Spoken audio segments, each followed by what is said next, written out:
24 अप्रैल 1990 के दिन नासा के साइंटिस्ट अपने सबसे एम्बिशियस प्रोजेक्ट हबल टेलीस्कोप को लॉन्च करते हैं। ये स्पेस एक्सप्लोरेशन के लिए सबसे एक्साइटिंग टाइम था, क्योंकि जब एक ग्राउंड बेस्ड टेलीस्कोप स्पेस में किसी ऑब्जेक्ट को ऑब्जर्व करता है तो पृथ्वी का वातावरण उसमें काफी ज्यादा डिस्टर्बेंस क्रिएट करता है। जैसे कि पृथ्वी का एटमॉस्फेयर मेजॉरिटी ऑफ इंफ्रारेड और अल्ट्रावायलेट रेस को अब्सॉर्ब नहीं करता है, बल्कि उसे रिफ्लेक्ट कर देता है। इसी वजह से धरती पर मौजूद टेलीस्कोप परफेक्ट इमेज कैप्चर नहीं कर पाते, जबकि एक्स्ट्रा टेरेस्ट्रियल टेलीस्कोप उन रेंज को भी कैप्चर करता है और वही तस्वीर दिखाता है जो नजारा अंतरिक्ष में असलियत में होता है। अब पिछले 30 साल से भी ज्यादा के सफर में हबल टेलीस्कोप ने हमें 16 लाख से भी ज्यादा तस्वीरें खींच कर दी हैं और उसके जरिए ही हमारे साइंटिस्ट 13.4 बिलियन लाइट ईयर्स की दूर तक के यूनिवर्स को भी ऑब्जर्व कर पाए, जो शायद पृथ्वी पर मौजूद किसी भी टेलीस्कोप के जरिए मुमकिन ही नहीं था। लेकिन क्या आप जानते हैं कि उस जमाने में दुनिया के सबसे लोकप्रिय और सबसे महंगे टेलीस्कोप होने के बावजूद लॉन्च के बाद हबल टेलीस्कोप नासा का सबसे बड़ा फेलियर बन गया था, क्योंकि वो इतनी धुंधली तस्वीरें खींच रहा था जिसे देखकर अंतरिक्ष के बारे में कुछ भी जानना नामुमकिन हो गया था। इसी वजह से अगले 3 सालों तक ये टेलीस्कोप पृथ्वी की कक्षा में फालतू में पड़ा रहा और इसे ठीक करने के चक्कर में नासा का $50 मिलियन का नुकसान हो गया। लेकिन सवाल ये है कि हबल में ऐसी तो कौन सी मिस्टेक हो गई थी जो नासा को ये मिस्टेक इतनी महंगी पड़ गई, और आखिर साइंटिस्ट ने 515 किलोमीटर की दूरी पर स्पेस में मौजूद इस टेलीस्कोप को ठीक कैसे किया?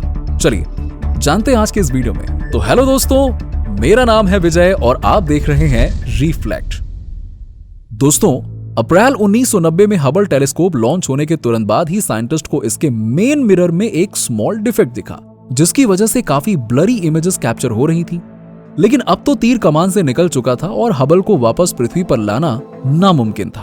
तो फिर सवाल यह है कि यह प्रॉब्लम आखिरकार ठीक कैसे होगी? उससे पहले हम थोड़ा हबल के बारे में जानते हैं। जब हबल को बनाया जा रहा था तो सबसे बड़ी डिफिकल्टी इसके मिरर को बनाने की ही थी, जिसे हीट रेजिस्टेंट ग्लास से बनाया गया था, जिसके ऊपर 65 नैनोमीटर थिक एल्यूमिनियम की लेयर चढ़ाई गई थी और उसके ऊपर 25 नैनोमीटर की मैग्नीशियम फ्लोराइड की प्रोटेक्शन लेयर लगाई गई थी। अब हबल के प्राइमरी मिरर का डायमीटर है 2.4 मीटर और वजन 827 किलोग्राम। और इसमें होता यह है कि जब ये लाइट प्राइमरी मिरर पर पड़ती है तो ये उस लाइट को सेकेंडरी मिरर पर रिफ्लेक्ट कर देता है।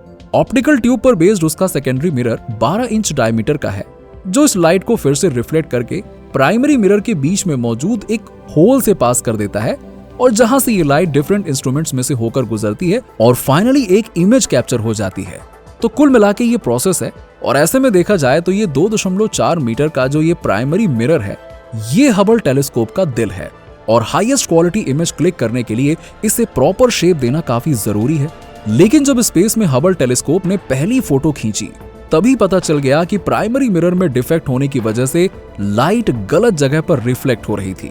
और आपको जानकर हैरानी होगी कि इस मिरर का शेप सिर्फ 200 नैनोमीटर्स ऑफ था, यानी कि गड़बड़ था। अब ये इतना होता है कि लगभग ये एक इंसानी बाल का 50वां हिस्सा होता है।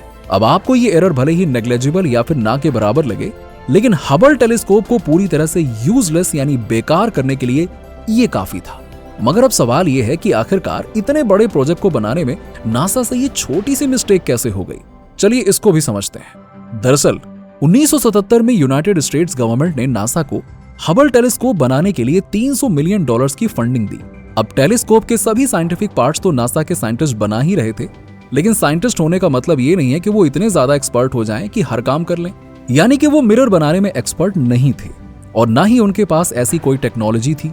इसीलिए उन्होंने टेलीस्कोप के मेन मिरर को डिजाइन और बिल्ड करने के लिए ऑप्टिक्स कंपनी पर्किन एल्मर को कांटेक्ट किया, जो नासा की टॉप चॉइस थी, क्योंकि वो custom build computer controlled polishing machine से मिरर को ग्राइंड करने वाले थे, जिसमें गलती की कोई गुंजाइश नहीं होती।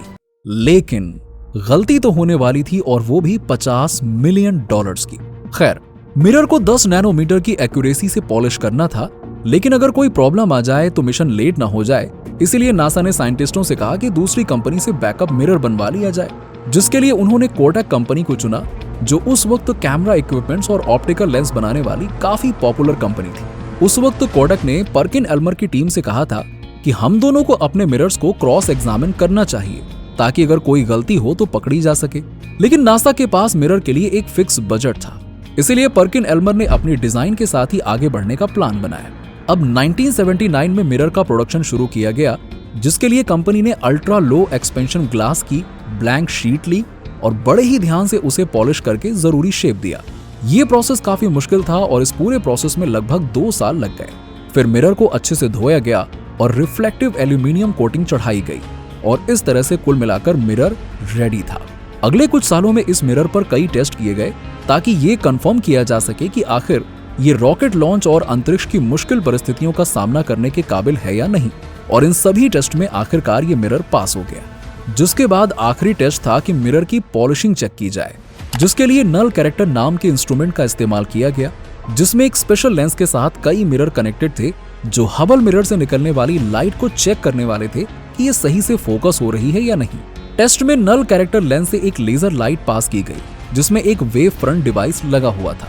अब अगर सब कुछ सही होता तो वेव फ्रंट में लाइंस बिल्कुल स्ट्रेट दिखती जैसी कि लेजर होती है, और गड़बड़ होती तो वेवी लाइंस दिखती, यानी कि वो स्कैटर हो जाता।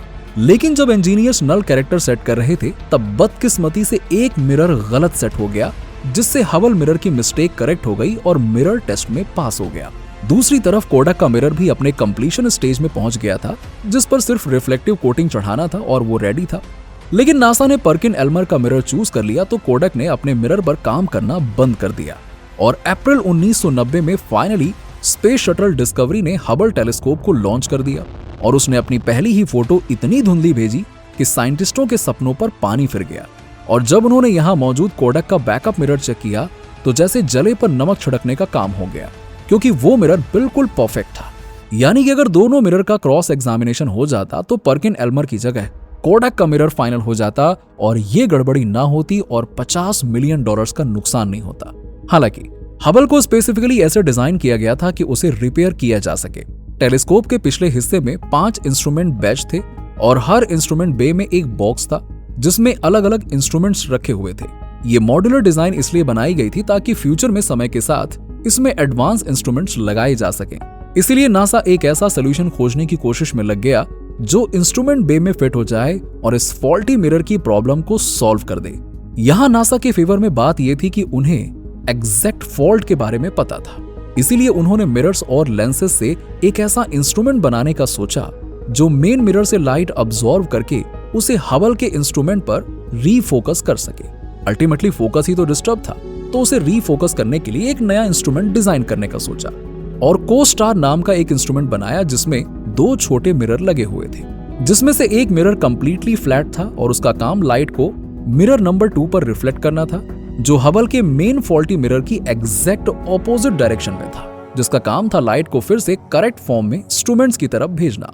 करीबन 2 साल और $50 मिलियन के खर्चे के बाद नासा का ये कोस्टार इंस्ट्रूमेंट तैयार हुआ, जिसके बाद 2 दिसंबर 1993 के दिन स्पेस शटल एंडेवर को इस इंस्ट्रूमेंट्स और 7 एस्ट्रोनॉट्स के साथ लॉन्च किया गया, जो इन्हें हबल के पास ले गया, जहां करीबन 7 घंटे तक स्पेस वॉक करते हुए इन एस्ट्रोनॉट्स ने हबल के एक इंस्ट्रूमेंट बे में कोस्टर को परफेक्टली इंस्टॉल कर दिया, जिसके बाद कुछ हफ्तों तक प्रोग्रामिंग से कोस्टार को सही से सिंक किया गया।